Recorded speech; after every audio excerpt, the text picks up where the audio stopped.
Depuis le week-end dernier, les terroristes rwandais du M23 cherchent les passages pour occuper la ville de Goma, mais sans suite.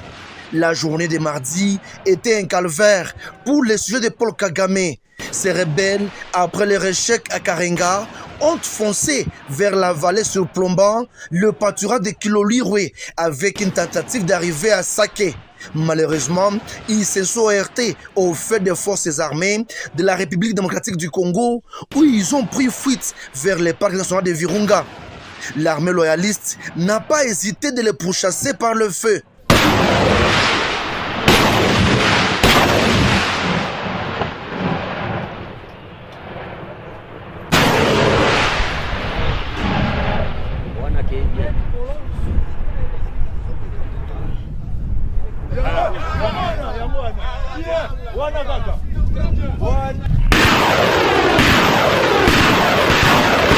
Cette situation a créé une panique généralisée dans la cité de Sake et ses environs, suivie d'un déplacement massif de la population en direction vers Goma.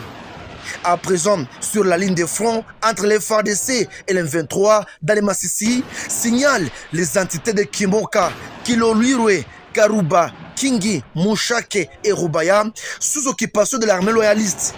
L'ennemi en déroute et en perte de vitesse utilise les réseaux sociaux pour divulguer les fausses informations afin de susciter la panique de la population.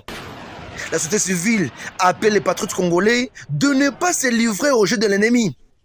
La formation politique nouvelle là au Nord Kivu tape sur la table en condamnant cette énième agression de la RDC par le Rwanda. Le vrai problème, c'est qu'on est en train de donner l'Est du Congo au peuple nilotique, au détriment du peuple bantou. C'est pourquoi je dirais ceci à la population congolaise, de se réveiller. Il est temps de passer aux actions concrètes. C'est le peuple se libère. Et je crois que la population aujourd'hui de Goma est consciente de cela. C'est notre terre que les Occidentaux sont en train de chercher.